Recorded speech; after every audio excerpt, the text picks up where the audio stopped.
Uy, iPhone. Kailangan ko to. Boss, magkano to? Tingin nga. To. Second hand na to, ha? Ito, iPhone... Ay! Lang. iPhone XR. Masisira mo pa. Tsaka, iPhone 6. Ito ba kailangan mo? Ay, oo. Magkano yung 6? Ito ba? iPhone 6. Mura lang.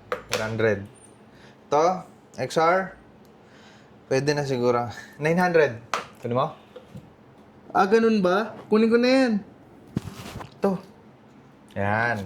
At 100 sukli mo. Yun. May X na ako. Ay, yung 6 pala. Kunin ko na. 200. Oh, 100 yan ha. 100. O bakit? Di ba 200 lang tong 6? Magkano hawak mo? Ito, bayad mo. 1,100. Magkano ba tong XR? 900. Etong 6. 200. Di wala na akong utang. Quits na tayo. Sige, Oo nga, no? salamat. Tama. Okay.